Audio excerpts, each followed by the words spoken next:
Salve, irmão, com a paz do Senhor. Amém? Motivo de muita alegria de estar aqui hoje conversando com vocês, que está aí do outro lado da telinha, né, acompanhando esse trabalho, acompanhando meus vídeos, né?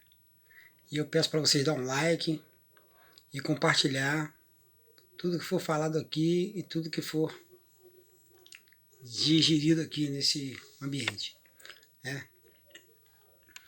Quero dizer para vocês que Deus é muito bom, Deus é maravilhoso, né? Deus tem guardado, tem dado livramento, Deus tem nos sustentado, Deus tem multiplicado o nosso pão de cada dia, Deus tem aberto as portas de emprego, Deus tem livrado a gente do acidente, da bala perdida, do homem sanguinário. Deus tem sido maravilhoso nas nossas vidas, graças a Deus, né?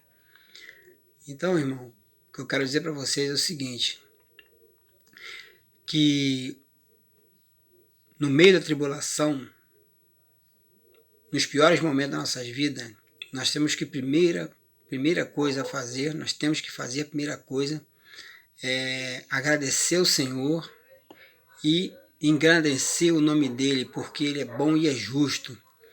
Então, quando a gente estiver passando alguma dificuldade, louve ao Senhor, agradeça ao Senhor, porque a dificuldade não vai ser eterna nas nossas vidas.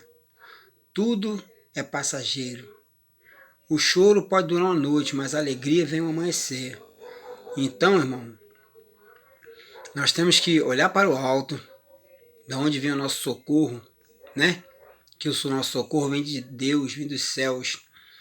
Deus, ele enviou o seu Filho amado, né, para ser sacrificado aqui na terra, o único filho gerado, né, por ele, e despojou da sua glória, fez o sacrifício, né, da morte, da cruz, para resgatar todo aquele que estava perdido, que de fato, realmente, nós estávamos perdidos, né? Nós que eu digo a humanidade, se não fosse o sacrifício de Jesus Cristo na cruz do Calvário, nós estaríamos perdidos hoje, não teríamos salvação, e o ser humano, nenhum deles tinha se escapado da mão terrível de Deus, né? Porque Deus, ele é amor, mas também é fogo consumidor.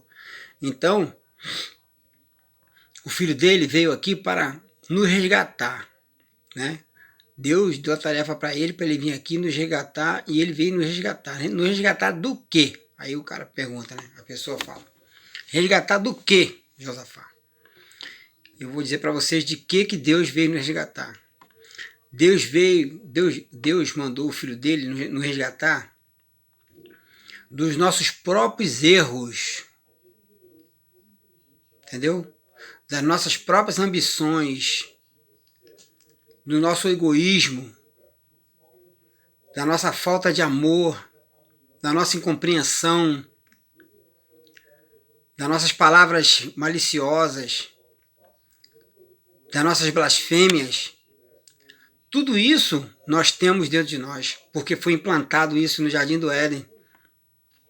Quando Eva ouviu a palavra da serpente, né, que é o dragão, o antigo dragão, que é a serpente do deserto, que é o maligno, ela ouviu a palavra do maligno e deu atenção à palavra do maligno. Então, ela deixou entrar dentro dela, dentro de si, todo o pecado que hoje nós conhecemos. E Adão, né, por ouvir a mulher, né, não foi só por ouvir a mulher. O pecado de Adão não foi ele ouvir a mulher. O pecado de Adão, ainda que ele tivesse pecado, mas se ele tivesse pedido perdão a Deus e se arrependesse dos pecados dele naquele momento, quando Deus perguntou para ele, Adão, quem disseste que tu está nu? Por que tu estás escondendo de mim? E ele, em vez de pedir perdão a Deus, fala, Senhor, me perdoa, né? Se ele fosse humilde ali, me perdoa, mas eu pequei, tu disseste que não era para mim comer o fruto, e eu comi. Não, sabe o que ele disse? Ele falou assim, a mulher que tu me destes, fizeste eu comer do fruto. Então ele pegou e jogou a desculpa em Deus. Ele jogou a desculpa do pecado dele em Deus. Então por isso Deus o castigou. E não só ele, mas como toda a geração que havia dentro dele, né? Que havia de existir dentro dele. Então esse foi o maior pecado de Adão, foi não, né, ser humilde e não se arrepender do pecado que o cometera. Então, irmão, o que eu quero deixar para vocês aqui, essa mensagem, é que ainda que você peque, porque ninguém é perfeito na terra, a Bíblia diz que olhou para baixo do céu e não viu um justo sequer, e isso é verídico e notório, né? Se você se humilhar e se arrepender dos seus pecados, na palavra de Deus diz assim, ó, esse povo que chama pelo meu nome, se humilhar, orar e se converter dos seus pecados e se desviar dos seus maus caminhos, então eu ouvirei do céu, perdoarei o seu pecado e sararei a sua terra, né? É mais ou menos assim, 2 Crônicas 7,14. Então, eu acho, irmão, que a gente tem que ser humilde, reconhecer os nossos erros, se arrepender e não pecar mais. Essa é a verdade. Aquele pecado que o nosso corpo estava acostumado a praticar, que a nossa vida estava acostumado a conviver com aquele pecado, né? Que é um vício. O pecado também se torna um vício na vida do homem. Se o homem, sinceramente, de todo o coração, se arrepender daquele pecado e não o praticar mais, assim Deus o perdoa. E Deus não lembrará mais do seu pecado. Então não tem ninguém na terra que possa estar te lembrando do seu pecado, a não ser o opositor das nossas almas, que é o maligno, né? Que é chamado diabo. Mas a gente não deve dar ouvidos ao diabo. A gente deve praticar a fé em Deus, confessar que Jesus Cristo é o Senhor da nossa vida e assim o fazer, né?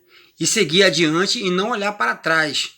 Porque nós vimos que a mulher de Ló olhou para trás, tosquenejou e não se salvou, né? Porque a ordem é para marchar, a ordem é para olhar para frente, para o alto, não para trás. Então, irmão, essa é a mensagem que eu quero deixar para vocês aí e que vocês guardem no fundo do coração de vocês, em nome de Jesus. Amém?